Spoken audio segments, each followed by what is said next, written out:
Hey everybody, welcome back to ThreadX Reproductions. Today we're bringing you another movie review, and today we're going to be talking about Godzilla vs. Kong. You can go to the movie theater if you're crazy, or you can just stay home and watch it on HBO Max, which is what I did. So what did I think about it? Well, let's get into it. Godzilla vs. Kong definitely is like a summer epic that unfortunately we have to just watch at home. Especially like the grandiose of it all would have been really cool on a movie theater. So I could definitely see how like this was meant to be in the movie theater. And so like I remember tons of people getting mad. Tons of people getting mad when Warner Brothers was just like, yeah, everything's going to HBO Max, and then all the creators were like, whoa, what the heck? And so I can see why, because like this movie deserves to be on the big screen. Everything involving everything involving Godzilla and Kong is what made this movie great. And I feel like at this point it's kind of, tiring to even say that the humans are boring, because in Godzilla 2014 they were boring, in Skull Island they were boring, in the King of Monsters they were boring. But this time around I do feel like for the most part they were okay. My biggest problem was the Millie Bobby Brown, the guy from Deadpool, and then the Tolkien black guy. Their storyline was the stupidest, because everything had to be absolutely perfect for everything to happen the way it did.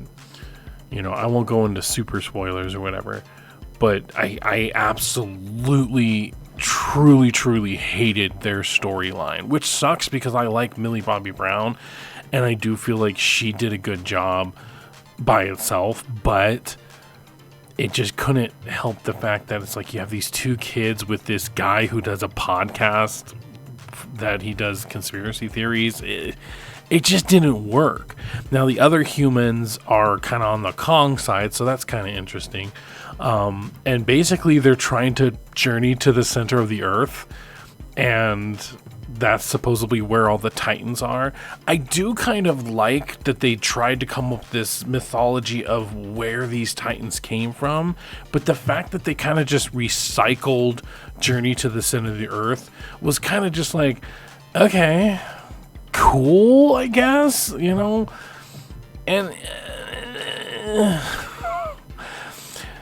it definitely wasn't bad though. I enjoyed it because the whole story of like a little girl, communicating with Kong, and then that kind of relationship and everything that happens is actually okay. So as far as the humans go, that side of everything is completely fine. I wouldn't say it's like masterpiece or groundbreaking or anything like that, but I would say it's fine. It's really the Millie Bobby Brown stuff and her side of the story that is just so ridiculous. Like, it's one of those situations where there's the suspension of disbelief goes too far, and or they're not even paying attention to it at all, and it's just so ridiculous. So without giving away spoilers, I really want to explain why it's annoying. So it's one of those situations where they're infiltrating something and they're literally just standing out in the open. They're not even trying to hide. They're not even trying to be stealthy. They're walking around a high security facility and nobody sees them. Nobody monitors the elevator, the one elevator that can go down to this place. Nobody is monitoring the things that they're transporting. Nobody goes in and checks or whatever. And that's what I mean by like everything has to happen so perfectly. And I think it would have been forgivable if it showed them evading detection. If it would have showed them evading detection, I would have found it more believable. But since they found an elevator, they go down 33 levels into the earth or whatever. They walk straight in, they get into a thing, and then they get transported from here all the way to Singapore. They get out, they go into this big area, and it's right in the middle of this testing thing where they're testing something. I won't give that away. They're testing something. They have people monitoring this thing that they're testing, and yet they don't see 3 random ass people just standing around. And then they release this monster, and this monster goes and tries to kill them, and still nobody notices 3 random ass people standing around. Like, it's so badly written that it's ridiculous. And it doesn't need to be there, other than they wanted a human side for the Kong side of the story and a human side for the Godzilla side of the story. That's the only reason they even exist. And it was done so poorly that it drags the entire movie experience down. Godzilla and Kong and that whole thing is absolutely breathtaking. Their fight scenes are very good. And then you have that side of it, which just drags the whole movie down. And then you have the other side, which doesn't necessarily drag the whole movie down, but is also just sort of full of cliches. You have a little girl who can somehow talk to Kong. Is she a normal girl? No, she's deaf. And you have a woman who isn't the mom, but she's taking care of her because of her parents died. And it's like cliche after cliche after cliche. And then you have a daughter of the big businessman who, oh no, who could have seen this twist coming? She's not there for their interest, but her own interest. Sorry, spoilers, but like, it's so goddamn obvious that if you didn't see it coming, you must be brain dead. So, and then you have all the fighting, and it's great, and sure, whatever. I don't know. It just, like, if I had to rank it, I would say it was better than King of Monsters. King of Monsters was kind of cool because you had, you know, I don't know the name, so the 3-headed dude, and you had Mothra, and you had the magma guy or whatever. That was cool just because of the variety, but this one was better, I think, because it was much more focused on these 2 titans and them kind of clashing. So that made it more interesting rather than basically going like Godzilla going through a gauntlet until he gets to the final boss. That was really fun for the variety, but it was also just like, okay, shit's just happening, and you know, I just came to watch monsters fight, and that's exactly what I got. And I got that here, but definitely way better because it was much more focused or whatever. So overall, go into this expecting just fun action sequences. If you go in expecting literally anything else, then you will be disappointed. The writing is horrible. The actors, while they did a good job with what they had, they weren't given much.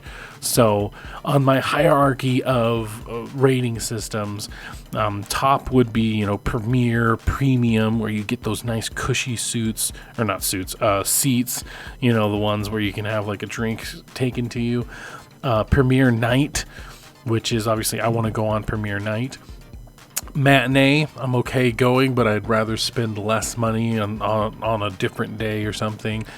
Then there is Rent It, whether it be from a Redbox or what would have been a Blockbuster or something like that. So I'm spending money on it, but not as much money.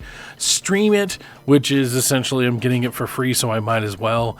And then there's just, Skip. And I definitely feel like this is a Stream It. I don't believe you should go see this in the movie theater. I mean, 1, global pandemic, obviously, but 2, it's just like, wow, I do admit that the monsters and everything deserve to be on the big screen because, like, the grandiose nature of everything. the overall movie isn't worth it. So while you would be happy for about a third of the movie, the other 2/3 of the movie you'd just be like. So yeah, that's my rating. We're going with stream it. This is HBO Max.